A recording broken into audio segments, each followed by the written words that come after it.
Hello YouTube, PsychoFox here. Welcome to the next instalment in my Amstrad Mega PC restoration stroke repair saga. Just thought I'd show you around the system today, take a bit of a closer look at what it is and what things do, and just let you know how I've been getting on with it. So I've showed this keyboard before. I got it off eBay for about 99p. Got it in the sink, got it nice and clean. Really nice. It's very similar to the one it would have come with originally, just without the Amstrad brand in here. Normal mouse, 2-button. These are both PS2 connectors, and they connect under there. I'll show you that in a minute. So yeah, standard connectors. So any keyboard or mouse will work, as long as it's not a USB or something really ancient. So we got the front of the unit here. You got your LEDs there, power, turbo, and HDD. Yeah, I've been painting the bathroom today. Paint everywhere, all over my hands. You got a 3.5-inch floppy there, which on this Mega PC it doesn't work. The computer will not find it, which is a bit annoying. I'm thinking some traces have got damaged when the lithium battery leaked. NiCad battery rather leaked. Those old big barrel NiCads are not good. So under that you've got your PC sound card volume control there. And if we slide the little thing across, so it clicks into Mega Drive mode. You've got your cartridge slot, controller ports 1 and 2, which normally have black inlays, but on this I've replaced them because they were absolutely knackered. You've got your reset button there, and you've got that is the Mega Drive volume control. So main problem you're going to get with one of these if you buy it is, because it's a bit of a design flaw really, because that has to go across to go into PC mode. You can't leave any Mega Drive controllers plugged in, so they're going to be taken in and out all the time if you're using the Mega Drive side quite a lot, which you probably would because you bought the thing. So pads come in and out. They get very worn on the ends. If you buy a Mega CD joypad, they're very, very worn. Mega PC joypad rather. They're very, very worn on the ends. And because they get worn, they bend the pins. I mean, this one, the pins were just 3 were bent, 1 was missing. They were all over the shop. So that is something to look out for. So if I just spin it round, we'll have a look at the rear. So you've got your power switch there. Ventilation holes. That's the kettle style jack for the monitor. If you want to run a monitor through the Mega PC, you can run it just to the wall socket separately if you want. Just take a bit of load off the inbuilt PSU. That's the jack for the Mega PC power. What else have we got here? We've got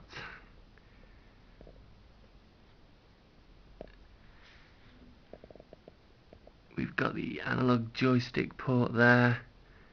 Got the jack for speakers / headphones. We've got a video socket there, parallel port there, and serial ports there. So not much else, just the volume control for PC speakers there. So as you can see on the back, hard disk type 17, that's just what you need to enter in on the setup. So if I can tip it this way, otherwise my floppy disk will fall out. So there you've got your keyboard and mouse connectors tucked away underneath, just PS2 connectors. So let's see if we can get the casing off. I'll show you what's been going on. Right, so there's a Mega Drive ISA card there. One thing I actually found out the other day, I never knew, because Amstrad were going to market a little adapter to plug this into that Mega CD. They've the ISO card includes, tucked away at the front, the connector with a familiar little red plastic protector on it, and that actually pops off, and that's the connector there for the Mega CD. So that's where it would have fitted, through this little removable bit of plastic there. Never knew that came off till the other day. It just slots in there. So yeah, that's where it would have connected. You can build your own. There's a YouTube video on. You can butcher up a game gene, I think it is, to build your own, but it does work. It's just a bit unsightly. But yeah, so there's the old 3.5-inch floppy drive I've got in here at the moment. It doesn't work. Well, it does work, it's just it's not being recognised.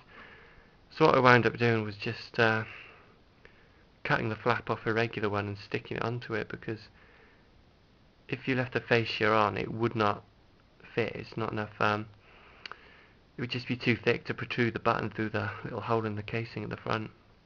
So I've had to sand that down so it's nice and flush. Yeah, so I've tried two floppy drives in this. Both get the diskette A error.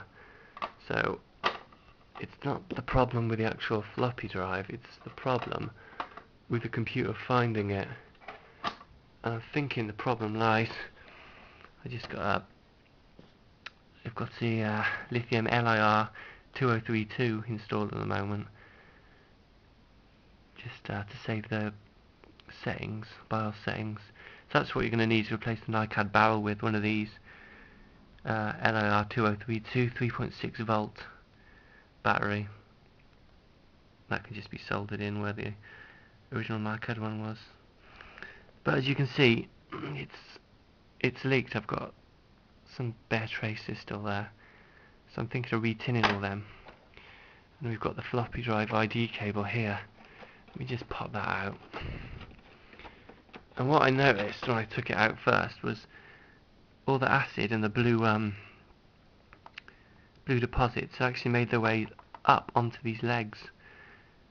So I'm thinking there could be some acid underneath the board as well, lurking. So I'm going to hopefully sand all these traces down. I've tested them with continuity and they do seem to be okay. But they could do with retinning, so I'm going to sand them all down and retin them all, have a look at the bottom of the board. Because it does seem a coincidence that the battery leaked right by the floppy drive connector and the floppy drive is not found. So that's what I'm gonna do as my next step to try and get this thing working. But aside from the floppy drive not being found, it works fine. So that's my next step. This has got Windows 3.1 installed in it. It did originally come with an Amstrad desktop, which I don't think this has got. I'm not being able to find it. So if anyone knows how to get the Amstrad desktop working, that'd be cool. Hope it's not been removed in order to fit Windows on. It probably has. But this leads me on, before I forget, I've not been able to get this working for a long time because my RAM cards, my one caught fire. And I got some replacements finally. And these, where are they? There they are, 4 there. These were kindly donated by a fellow YouTuber whose link I'll put below, called HPZeta, who's got a great channel full of old retro computer goodness. So thank you very much. I've now got 4 meg of RAM in this thing, which is much better than the 2 it originally came with. Well, the one it was shipped with, 1 megabyte, and mine came with 2, but this has now got 4. You could have a maximum of 16 in it, which would be ideal really, but I'm not going to turn my nose up at 4. Now, so he sent me these for free, which is absolutely brilliant. So it's got the PC side running again. So I'm now able to troubleshoot that floppy disk drive, which I'm really happy about. So I really hope I can get that working. These are beautiful machines, and it's so nearly running perfectly. Mega Drive side is ticking along nicely, but it's just this troublesome floppy drive and the connector and the acid damage. So in the next video I'll show you how I get on. So yeah, hope this has been interesting. Little overview of the system and where things are at. So thanks for watching.